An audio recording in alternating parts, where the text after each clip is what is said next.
We all know the famous P-51 Mustang. With its iconic design and sleek shape, it is one of the most widely recognized planes in history, and rightly so, as it played a huge role in winning the Second World War for the Allies. In this video, however, we will look at 5 incredible facts from this famous fighter aircraft that very few people have ever heard.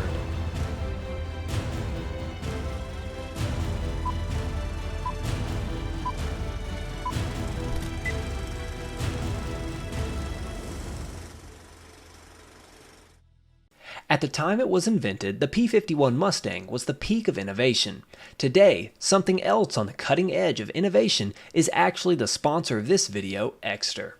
You guys may have heard me talk about them before because they are one of my favorite products, but in case you don't know, Exter makes premium wallets that protect your cards from people trying to take your information.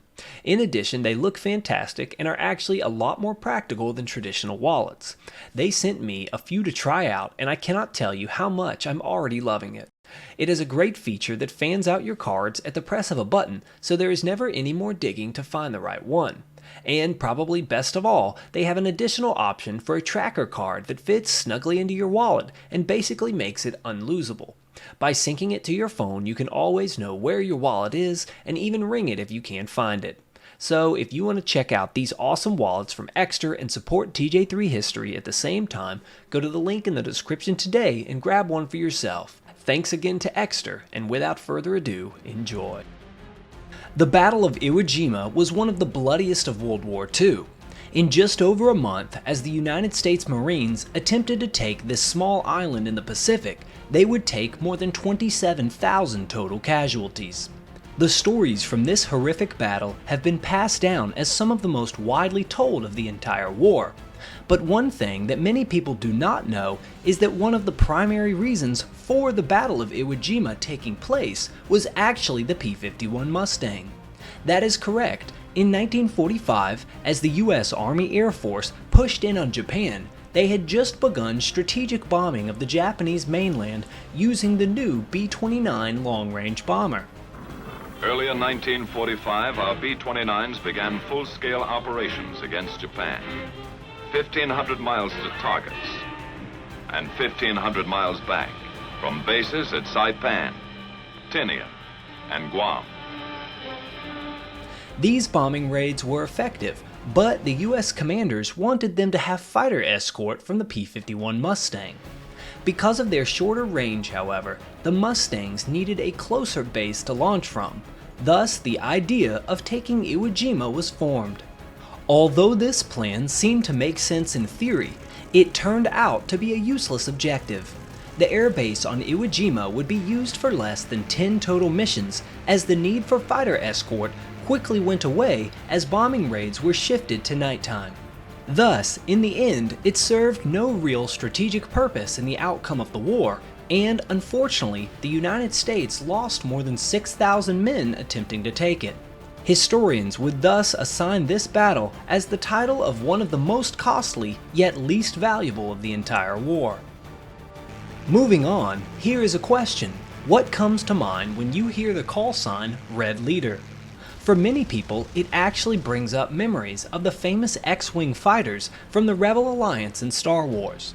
All squadron leaders report in. Admiral, this is Blue Leader standing by. This is Gold Leader standing by. This is Red Leader standing by.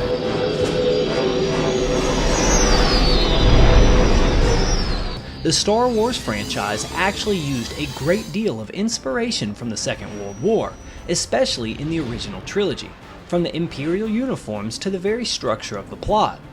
Multiple characters throughout the galactic franchise used the most famous call sign, Red Leader, who served as the commander of Red Squadron for the Rebel Alliance as both an attack unit and an escort. Now, this story may have a familiar ring for history fans because during the Second World War, Red Leader was the famous call sign of famed P-51 Mustang pilot George G. Loving, who flew a whopping 151 combat missions with the 31st Fighter Group over occupied France, Germany, and Eastern Europe.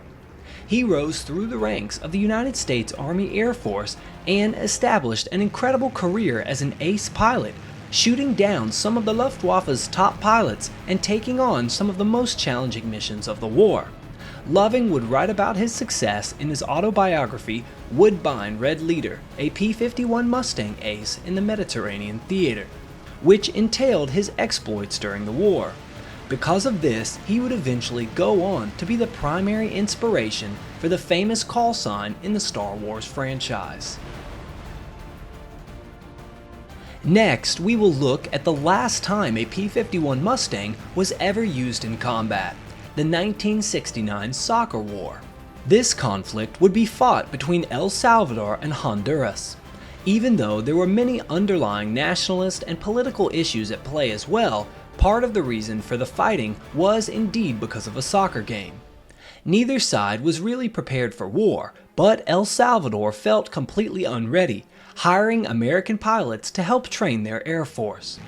One American pilot living in El Salvador, Archie Baldocci, began training Salvadorian pilots and helped to refurbish surplus Mustangs for combat, recruiting Americans to help in the war effort and a promised reward of $2,500, nearly $20,000 today, for every Honduran plane that a Mustang pilot shot down.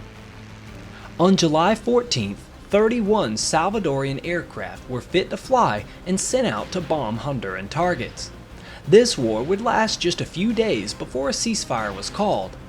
This would be the last time the renowned P-51 would ever fly in combat, more than 25 years after it first saw service. The P-51 was so effective in both the European and Pacific theaters that it became commonly recognized by the enemy and very commonly feared in a dogfight. In Europe, the P-51 Mustangs were able to take out Bf-109 and Focke-Wulf 190 fighters with relative ease across the European skies, especially as the Germans had lost many of their highly skilled aces. So, as far as the bombing campaigns went, most German commanders knew that any time American Mustangs were there as escort, the Luftwaffe was going to have a hard time preventing their mission. Thus, because of this, one of the most iconic and even funny quotes of the war would be created as it finally creeped to an end in 1945 from the German capital.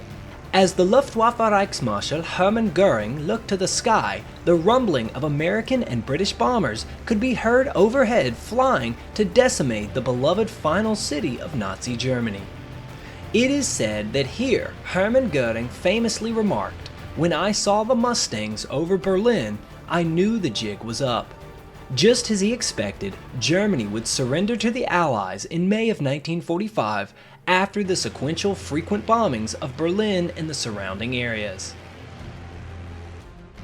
Finally, at number 1, the name Lieutenant Colonel Thomas J. Hitchcock may not be the first you think of when it comes to the Mustang, but in many ways, without his involvement, these aircraft would not have achieved the legacy that we know today. Hitchcock was one of the greatest champions for the P-51, but his story is one that is most tragic. He was 42 at the time of the Second World War and received a commission from the U.S. Army Air Force to be posted in London, working very closely with American fighters there. He became fascinated with the testing of the Mustang, which had been designed in the United States and shipped abroad to Britain for the war effort. After playing a role in helping the Mustang get upgraded to the Merlin engine, Hitchcock was thrilled with the new performance and speed of the P-51B model. By 1943, he predicted that the Mustang would be an incredible force for the war effort and was proven right with the plane's ability to keep up with the B-17s and B-24s on long-distance missions and outperform nearly every adversary in the skies. The P-51Bs were set to be the go-to for the new bombing offenses that were to come on the European continent, especially for the week-long bombing effort, the Big Week, in February of 1944. There were some serious issues still with the Mustang, however, particularly with regard to the tendency for the aircraft to destabilize during a dive. Hitchcock, ever an advocate for his beloved plane, demanded the opportunity to try and discover the reason behind the issues rather than to risk any more pilots' lives. On April 18th of 1944, Hitchcock was not able to pull up during one of these test dives and was killed in the ensuing crash in Salisbury, England. He would never get to see his Mustang reach its full potential. Although there were thousands of stories and events that took place with the P-51 at its heart, these are just a few of the strange and incredible tales that define the P-51 Mustang, from its power and prestige in the Second World War to its place today in the hearts of airplane enthusiasts. If you would like your name here at the end of all of my videos and access to awesome bonus content, then please use the link in the description and check out my Patreon to support my hard work. Thanks for watching, please click subscribe, and I'll see you next time.